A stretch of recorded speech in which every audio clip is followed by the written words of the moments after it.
Welcome back. This is sort of it's going to be my version of a sea hag. I'm going to call her a sea siren. So it's kind of a cross between a sea hag and a mermaid. So she's a low-level monster, yet she's able to polymorph into a couple forms. One is this swimming form, and the other one is more sea haggish.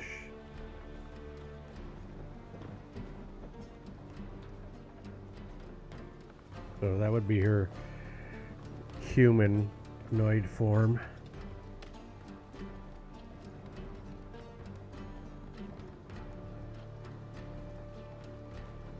But yeah, she'll be terrorizing this small town, grabbing people from the docks, taking them to her underwater cave.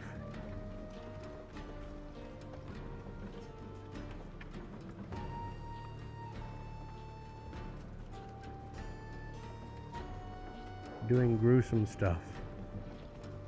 Definitely a meat eater.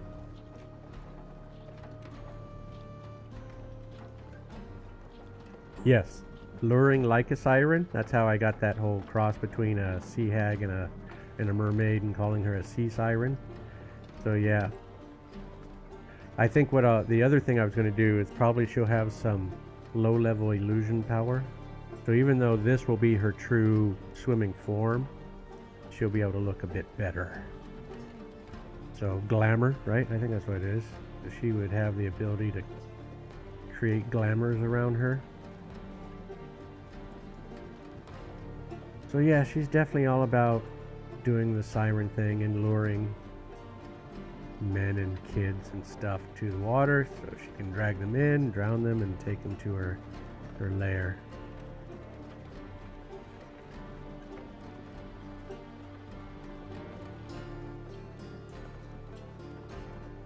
Yeah, I hope she'll be fun to play and fight against.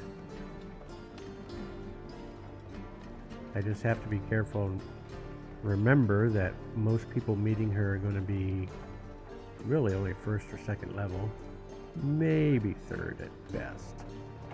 So I have to keep her relatively low powered. But I think, polymorphing to be able to swim, not a big deal. Casting a glamour on herself, one spell, not a big deal. And then the rest might just be her claw attacks. Essenfer, I am good. How are you doing? Are you good? That's the real question.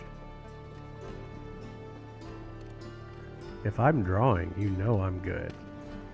And I'm happy doing this stuff.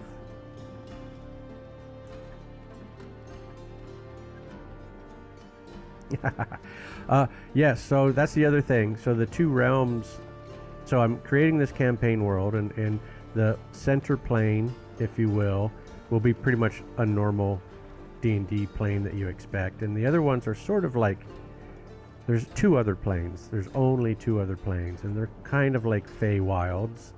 One is very much like the Feywild, and the other one would be, what if the Feywild was an underground only plane? A subterranean plane that never ever saw sunlight, so they'd have to do other light sources. So, and they don't breed. So technically, I don't need to have male and female critters. So they're probably all going to be androgynous, if that's the right word. And then I'll just have to draw them in a way that might be a little bit difficult to tell that they're kind of androgynous.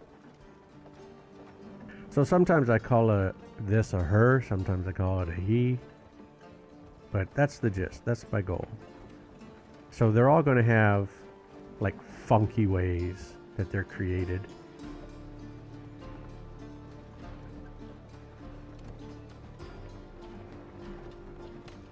Like this siren might be hatched from a corrupted clamshell or something like that.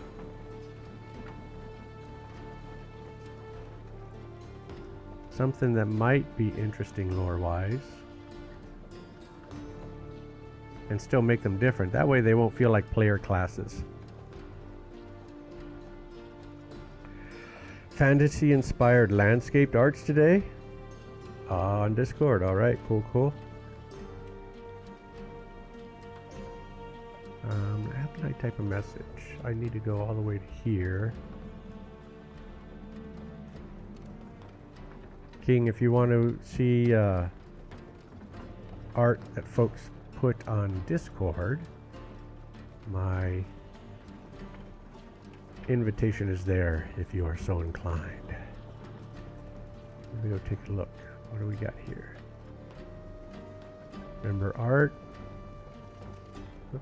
Right channel, member chat, member art.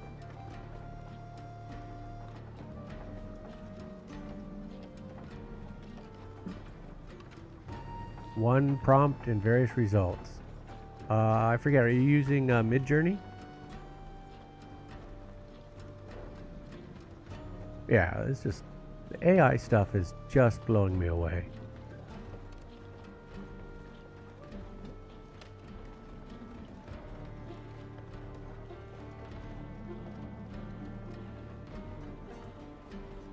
For me, I'm going to be stubborn and always draw, but I think AI is a fantastic tool for cranking out thumbnails really fast, right? Brainstorming, getting ideas down.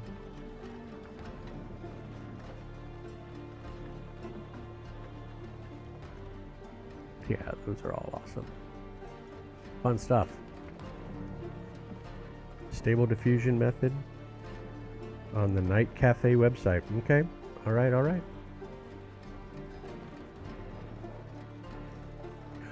Yeah, but it's beautiful. I love AI for AI art, yeah, and I qualify it as different than human-made art, but I can enjoy both. Everyone should learn to enjoy both, as long as they figure out ways that it doesn't feel like it's stealing an artist's work, like it does a better job on creating art instead of just, you know, picking up a piece from here and a piece from there. But I have a feeling might already be done. I haven't even heard of any uproars lately.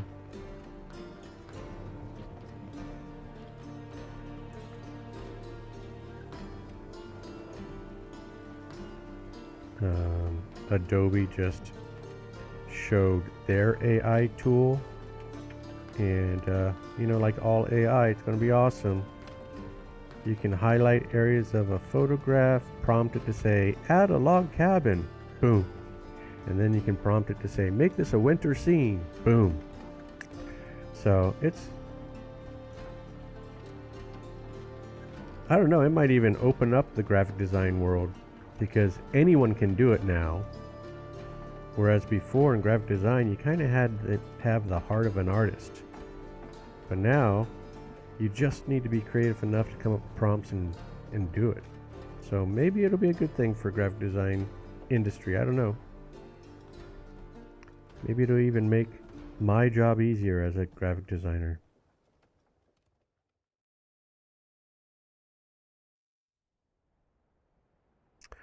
All those are from the same one prompt, in which each one of those you could take elements and create a whole new piece, which is what I find cool. Yep, absolutely. Absolutely. When I was goofing around with the AI and I did a prompt, something like, give me an ogre in armor carrying a battle axe. And it gave me styles of art that I just never ever considered. And there was one in there, I'm like, you know, as a starting point, I'm like, this feels like where I want my my world to go, the kind of the feel that I want the world to be.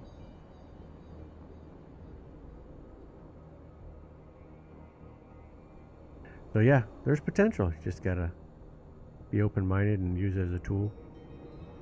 Pretty amazing stuff.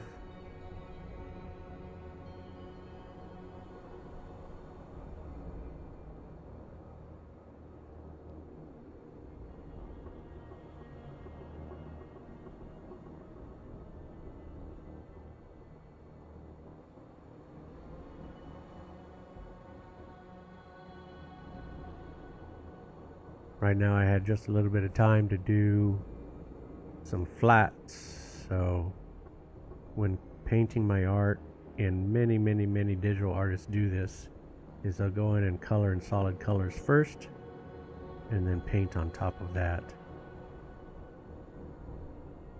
Right now I'm putting in all the solid colors,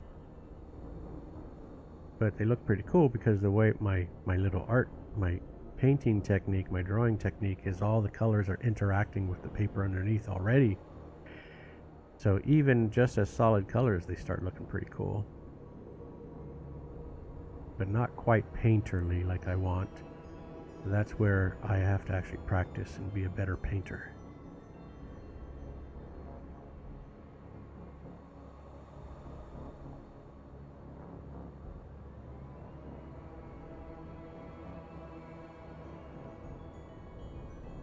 Thank you very much. Yeah, I admit even I'm a little torn because I've been working on this so long, and it's kind of, it is my style, right? I look at my art and I'm like, okay, I can see that it's mine. So it's entirely possible someday I'll just like, screw it, this is me. But yet I still have the goals. I think it'll work out. I think I can do it. And I think it'll only get better, believe it or not. My drawing skill can certainly get better, but the technique I have in my mind, I think is going to be pretty cool once I finally nail it. But I'm certainly happy with how I'm doing things right now.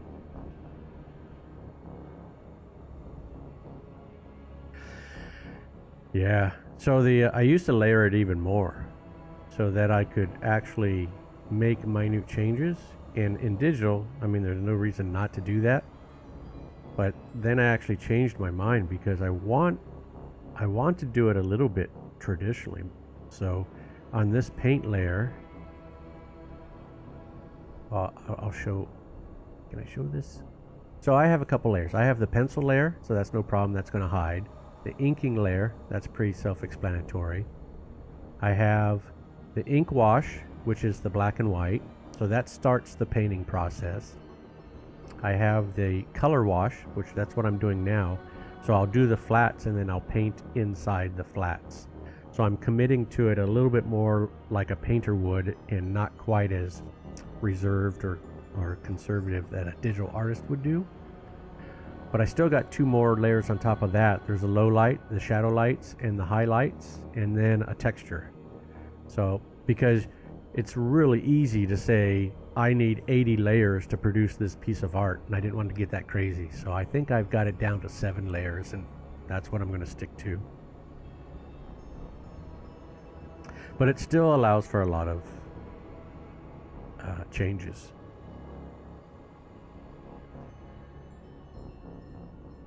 So, and it forces me to practice and get better at painting. So that way, if I ever go traditional, I'll have some transferable skills.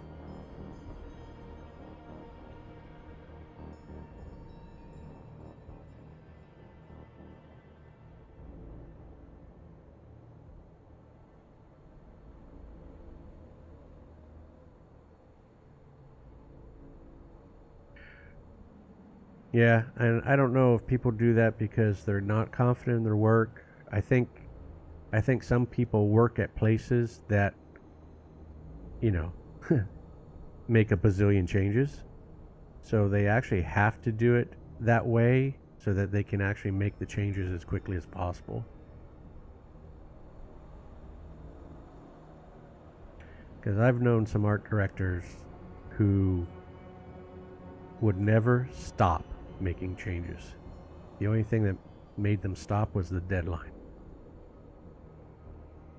So yeah, if I was working somewhere with someone who was change happy, I would be doing everything in layers. Way more layers than I've got right now.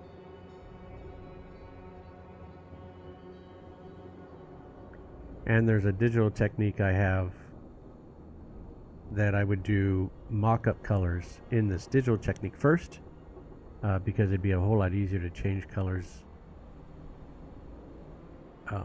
with this digital technique.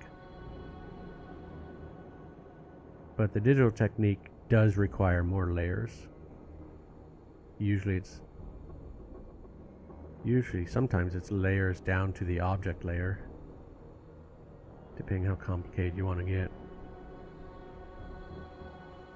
But yeah, that's the magic of digital. 3D art, when it's rendering like 12, 14 layers of art and then compiling it all in at the end. And I think that's where my art style is slightly influenced by, and I think a lot of digital artists are influenced by it. They saw how 3D games were doing it, and they're like, let me try that. Let me try that technique. New way of thinking.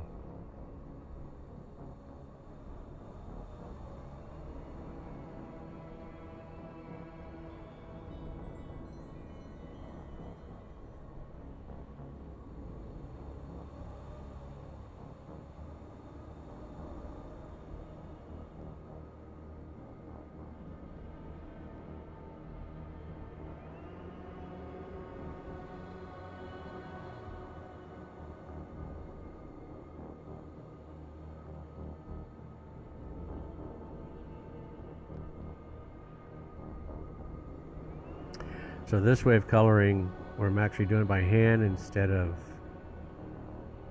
filling outlines, which this application does a wonderful job. If I were to ink in outline mode or in vector mode, then I could fill this stuff in a heartbeat. And that's another thing. Since I'm doing this for myself, I want to draw it. I want to do it all by hand. But if I was doing this project for an art director, I would absolutely use those things, those tools, so that I could make color changes a lot quicker. Selections with the click of a button. So it all just depends. I make my life harder on purpose right now. But if I was doing it for money, there would be some shortcuts that I would add in here.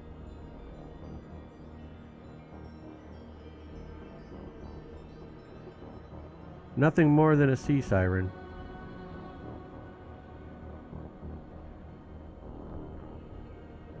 And realistically, she may not be a sea siren. Maybe she'll be a lake siren or something. But I think siren's got to be in the name, because of her glamour abilities and her luring people to the water abilities. That's pretty much sireness. So yeah, lake siren might be the final name, monster name.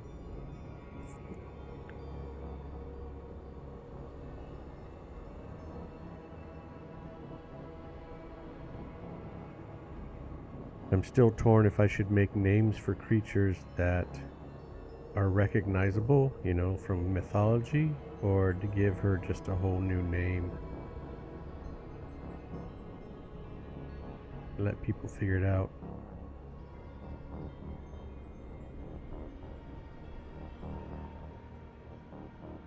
No. That's what I was saying. It's sort of androgynous. It's meant to be hard to identify. So in a way, it's both a he and she, and yet neither.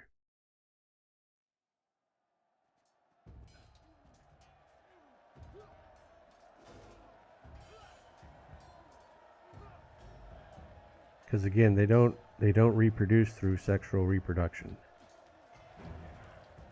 So if there's no sexual reproduction, then they don't really need a true gender. They can be something that's both, or something that's neither.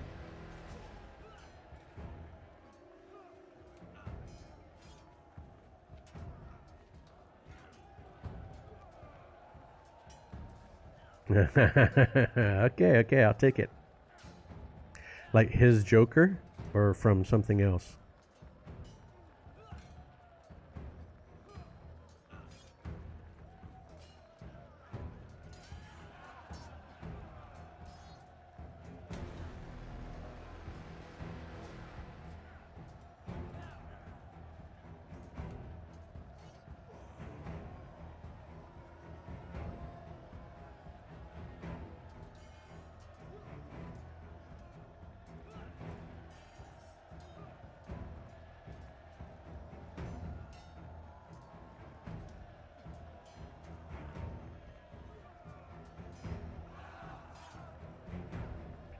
Yep, yep. I know, he's done some pretty funky looks.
Pretty cool.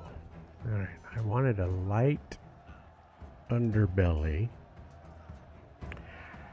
One of my problems is I love to draw pretty much monochrome images, so or duochrome, you know, greens and yellows. Now I get locked in. I want to do greens and yellows, but I want sort of a snake-like belly, which is usually a cream, and I don't have a good cream. We'll try this first, and then I'll add stuff to it later. This one.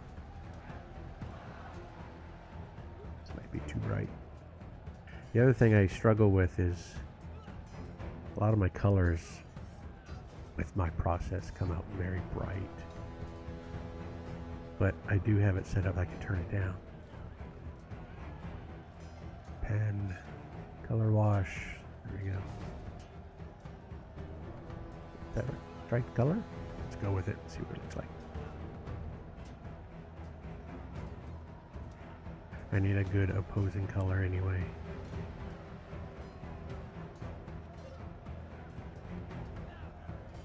Yeah. So I've got the, and I probably will, to be honest. I've got the, I mean, it's, I almost have to. That way there's something to present to the players. So I've got the, this is the swimming version. This is the hag version. And then we'll do the beautiful mermaid version. So, yes. The answer is yes, I will do that.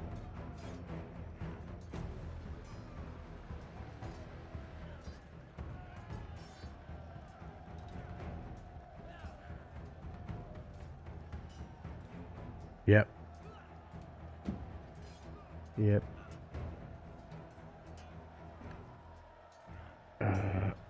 Wow, okay. Amazon said they're going to deliver tomorrow, and they're delivering today.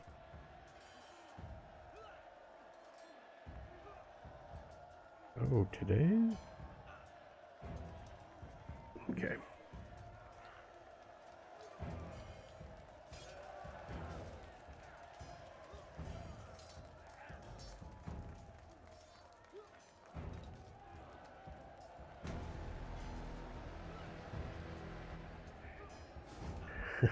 Yeah, I'm never going to do too much of the nude stuff, even though it sells. Nudes sell.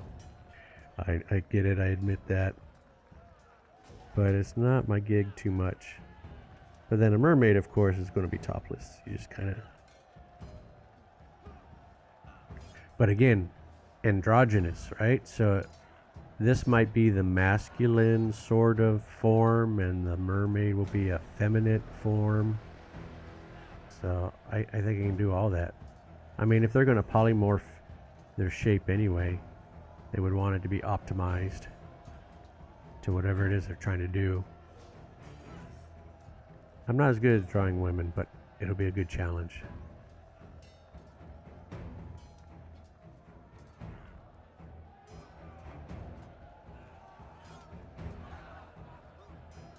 Yeah, yeah. This is their attack mode. This is, you know, they'll flip their bare chests at the passerbys. Help me, I'm drowning, help me. Passerby jumps in, trying to be a good citizen. And then once they touch the mermaid, it breaks the enchantment, the glamour, and they're faced with this thing. So yeah, the mermaid part of it will be just the glamour, the spell, the illusion. But this will be her true form. And every time she comes in contact with the folks, the victims really, that's when they actually see her true form. So when it's too late, it's too late. Yeah. Yep. So typical siren stuff or water nymph stuff. But it works. It'll be cool. It'll be cool.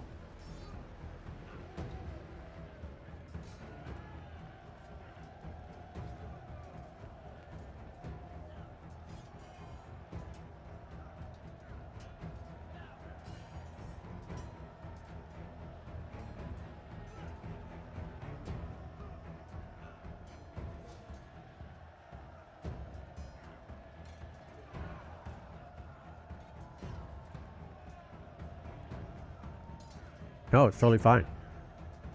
Absolutely fine. I appreciate the feedback and contributions and the brainstorming and all that stuff.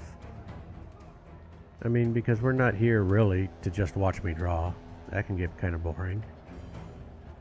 And I'm not here just to draw. It's actually, I enjoy this. So the chit-chatting and brainstorming and coming up with ideas is A-okay with me.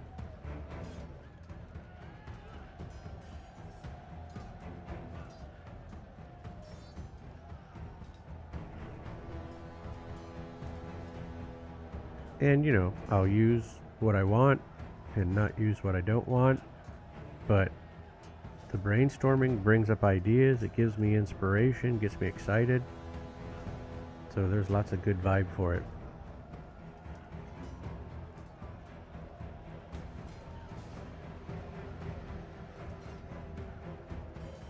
Fill more lines.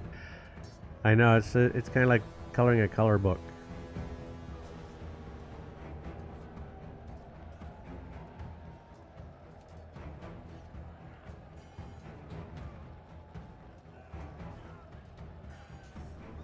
You know, that's what I should do actually, is I should put up one of those Amazon books and put up all these creatures as black and whites and try to sell a coloring book. I think I have enough I could actually do that. I think I just might do that. Because those books are print on demand.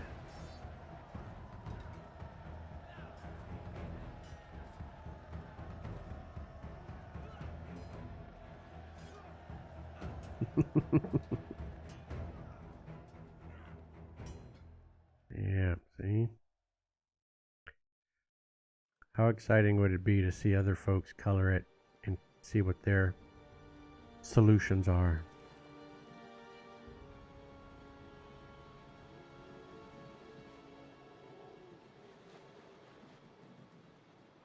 Like this belly, not quite sure about it. It's the color I picked. It could be okay. Maybe it could be okay. I think I want to add a little bit of yellow to it. So I'll do that when I actually paint. So this first round of doing the flats, it's 100% color. That's why they come out very saturated. And then the next round, I use a different brush that does a multiply. And so it's a very subtle changes to the color scheme and kind of starts making it look a little painterly, a little bit more sophisticated. Break away from the coloring book mode.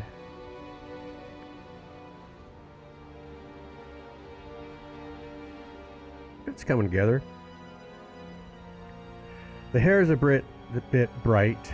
The fins, I don't mind that they're very bright. The hair is kind of bright. I probably will dull that down some later. Right now, I'm going to do a lot more blending. There's a whole bunch of spots I missed.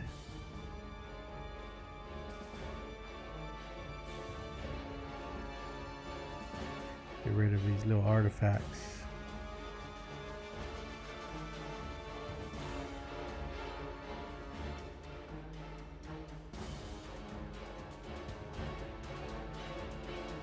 This is the hazard. I'm not quite sure what happened, but this is the hazard of doing it my way, of painting it by hand and then trying to select the entire color. It missed some pixels. So I just have to blend them in and make it look like it was all part of the plan. Or a little more so.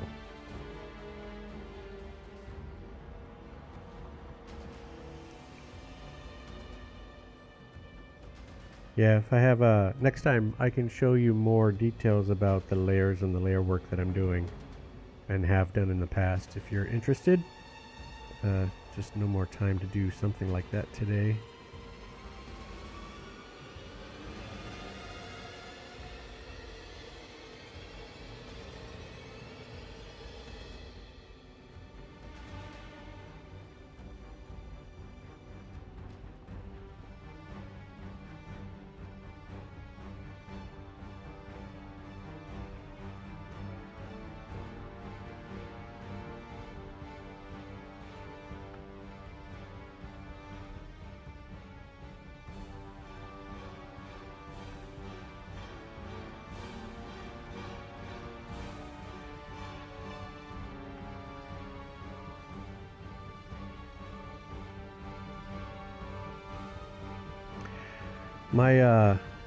My problem is that they are very alias lines, like they look like digital artifacts. So my blending them in, maybe I won't blend them in quite so much, because I do like the color change, right? Just the simple color changes. So it's giving me ideas on how to paint this. But yeah, if it looks like a brush put it down, I'm happy. If it looks like it's a digital artifact, then it sort of ruins the look.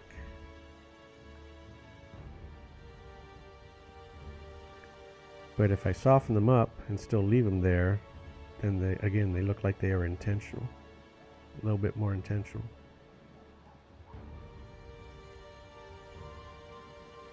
And it definitely like this finger right here. Can you see that? Yeah. So this finger right here is a little bit more sophisticated in painting than even down in this area, down in this area. So it's very subtle, but it can work. So this is where I'm trying to take advantage of an unplanned mistake and kind of make it look a little better. And stuff like this, kind of repeating now, but stuff like this makes me think how I might paint it.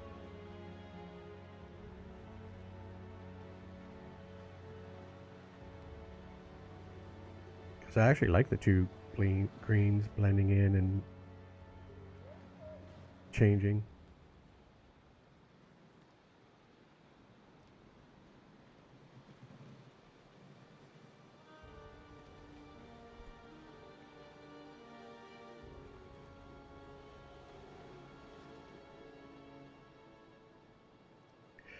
Yeah, you never knew. You never know. I've done Photoshop for years and years and years, and I used to do every technique I could possibly find that someone else published. And then, you never know. There might be a project you're like, oh, this would be a good time to do that. I've had a lot of happy clients like the projects I was doing, and they didn't know it was stuff that I'd sort of learned techniques from other folks or tutorials or whatever.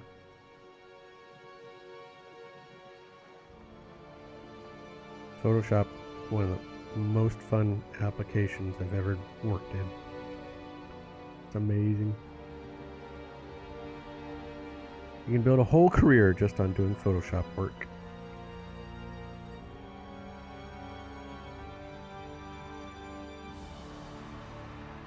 Okay.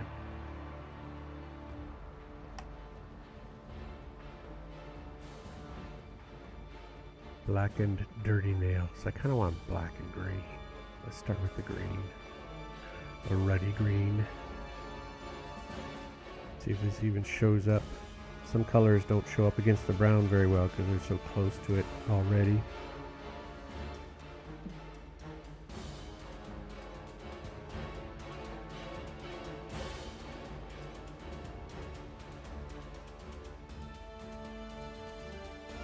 Like this color. This is practically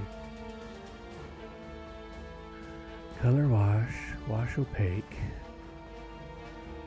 Like I don't see any change happening. Am I an eraser? Oh, there's pen. There it is. There it is. Yeah, this is a good start.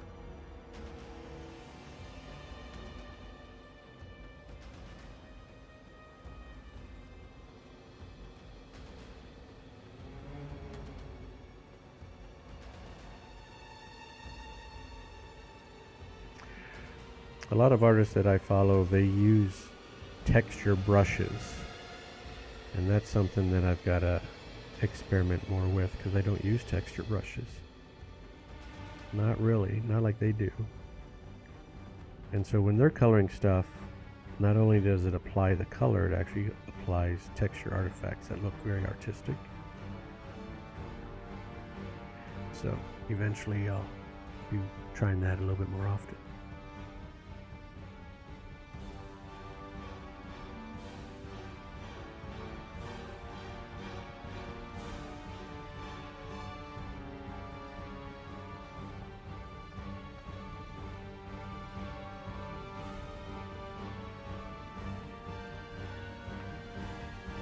Got to do some.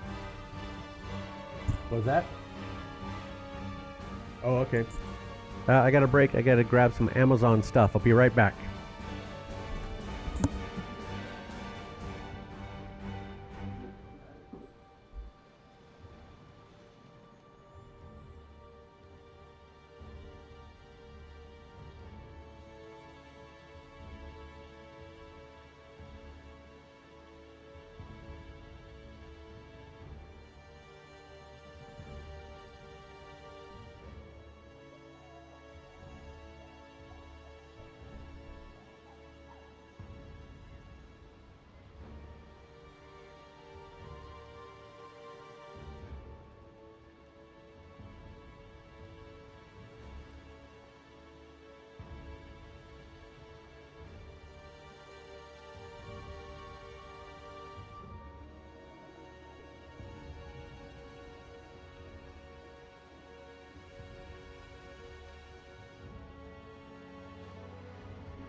All right, if you're still here, bye.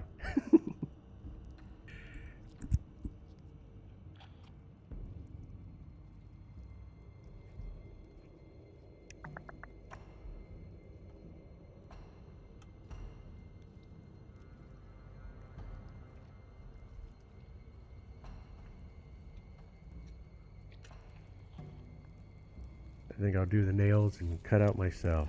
Gotta go to work.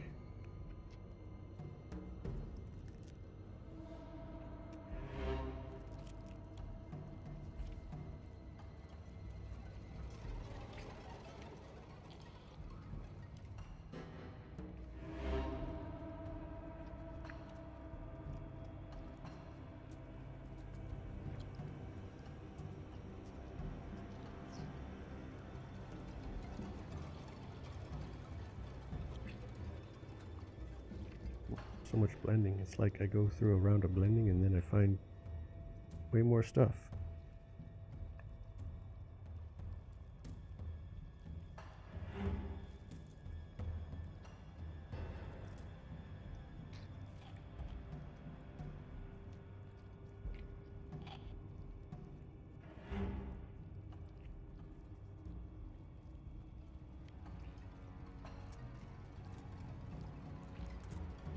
I need to add more line work to these nails.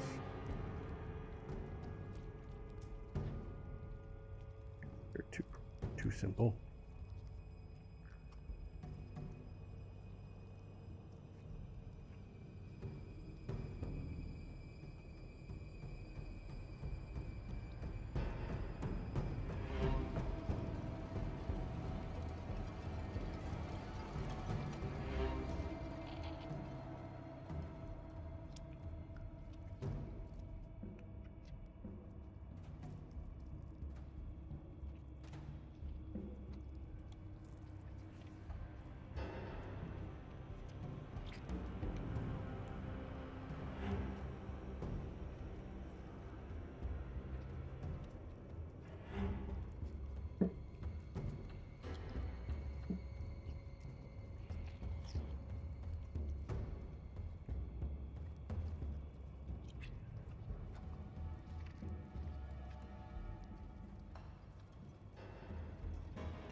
Pink underbelly, I think, is going to have to change. After all.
Freyon, hello.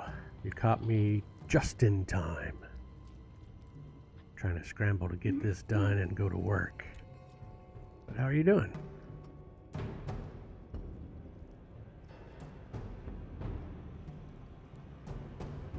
Fruyon. I'm going to call you Fruyon. It seems like that'd be more correct. I'm doing good. Got a little bit of the drawing in today. I only had an hour. I got an hour's worth. And after work, I'll try to get in another hour or so.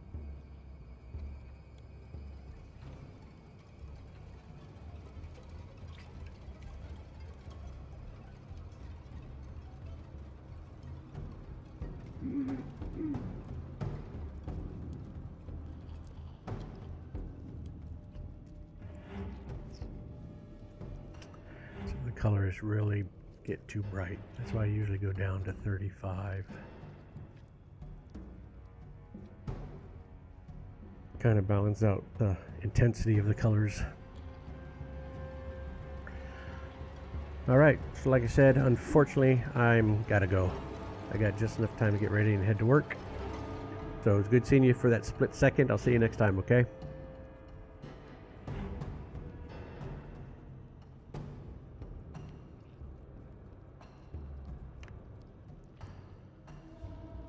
You too. Have a good one.